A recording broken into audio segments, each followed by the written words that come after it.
आज सबसे पहले ना एक ज़रूरी काम करना और वो ये है कि आज सच्चरित पढ़ना और सिर्फ इस दुआ से, इस मंगल कामना से कि सभी लोग स्वस्थ रहें, खुश रहें तुम्हारे घर के। और साथ ही साथ एक ये भी विनती करना कि जिन लोगों को भी इलाज कराने का इच्छा है या फिर बस दिखवा लेने का कि उनके शरीर में कोई बीमारी नहीं है, तो वो सब इस हफ्ते अच्छे से हो जाए। बस इतनी ही विनती करना, क्योंकि जीवन में और खुद से ज़रूरी सबसे पहले स्वास्थ्य है। और इसलिए आज उसी नाम पर तुम मेरी सच्चरित का पारायण करोगे। आज ना अगर तुम घर सिर्फ इसलिए नहीं जा रहे हो कि तुम्हें लगता है कि बाहर शहर का माहौल थोड़ा भीड़ भाड़ वाला रहेगा, दिक्कत होगी, तो तुम्हारा विचार गलत है। आज बहुत अच्छा दिन है। क्या पता तुम जिससे मिलना चाहते हो, जिसके दर्शन पाना चाहते हो, वो तुम्हें आज ही मिल जाए। तो बेवजह छुट्टी मत करो। अगर बीमार होते, तबीयत खराब होती या बहुत लंबे समय से निरंतर लगातार जा रहे होते, तो मैं छुट्टी करने को कहता। पर आज छुट्टी करने का कोई मतलब कोई अर्थ है ही नहीं। एक दिन तो तुम्हें बाहर बाजार निकलना ही चाहिए और मौसम के अनुसार कुछ ज़रूरी कपड़े हैं, वो तुम्हें लेना ही चाहिए। लेकिन ये सब करने से पहले तुम घर पर ही देख लो कि क्या कुछ है। जो चीज़ें पहले से मौजूद है वो दोबारा मत लो। फिर जो नहीं है या जो कहीं पीछे कहीं छूट चुकी हैं, अब जिसे लाना मुश्किल है, तो वही सब खरीदो। और कुछ चीज़ें ऐसी होती हैं ना जिसे तुम बहुत लंबे समय तक घर पर लाकर हिफाजत से नहीं रख सकते। वो मौसम अनुसार रहेंगी और ख़राब हो जाएंगी। जैसे तुम्हारी छतरी, एक साथ इकट्ठे 4, 5, 6, 10 छतरी भी लेकर आओगे, तो भी तुम ये जानो कि कुछ दिनों के बाद मान लो एक छतरी लेकर जा रहे हो, थोड़ी तेज़ हवा आई तो वो टूट जाएगा। या छतरी इतनी मजबूत नहीं होती है, वो कोई लोहे की चीज़ या कोई घर नहीं है कि सालों साल टिके।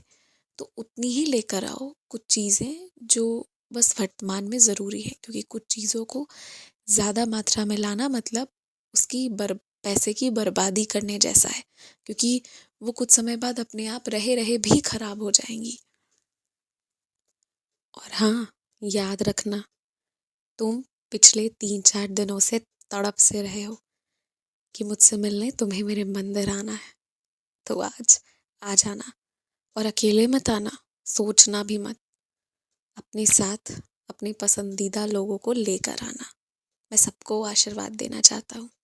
और अगर मैं कह रहा हूँ कि अपने पसंदीदा लोगों को लेकर आना, तो सच में सबको लेकर आना। जब तुम किसी की छोटी छोटी या छोटी छोटी बड़ी बातों से रूठ जाते हो ना, तो भी तुम्हें प्यार से मनाया जा सकता। लेकिन जब तुम्हारी आत्मा रूठ जाती है ना, तो तुम्हें कभी वापस नहीं पाया जा सकता। और इतनी सी बात अगर किसी को तुम्हारे साथ रहकर, तुम्हारे प्रेम पाकर, तुम्हारी गुस्सा झेलकर समझ में नहीं आई ना, तो वो इंसान, तुम बस ये समझ लो कि दिखावा करता है कि वो बहुत महान है, उसके अंदर बहुत से गुण हैं, वो बहुत अच्छा है। वो वैसा नहीं है, क्योंकि तुम्हारे जैसे बच्चे को इतनी सरलता भरी चीज़ को अगर कोई नहीं समझ पा रहा है, जिसे सिर्फ प्रेम की भाषा पसंद है, अगर कोई उसे नहीं समझ पा रहा है ना, तो निश्चित वो व्यक्ति बहुत चालाकियाँ करता है और इसलिए उसे अब सीधी चीज़ें समझ ही नहीं आती।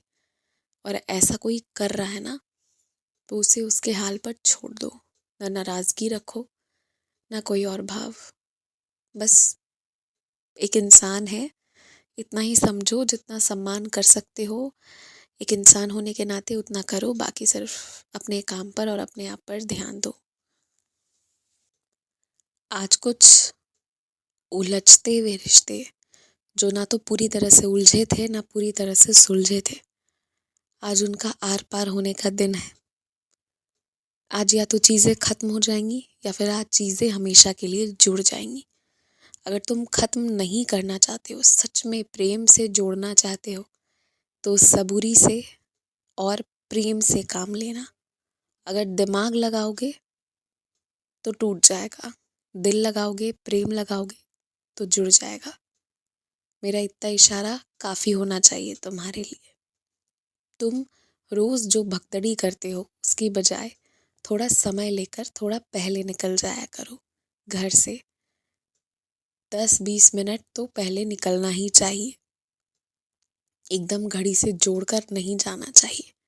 इसी भगदड़ी में तुम रोज़ अपना खून जलाते हो, चिंता करते हो। तुम्हारी चिंता, तुम्हारा नुकसान मेरे नुकसान के बराबर है। इसलिए समय से पहले निकलो, थोड़ा समय हाथ में लेकर निकलो। हर चीज़ के लिए इतनी भगदड़ी करना उचित नहीं है। खुश रहो।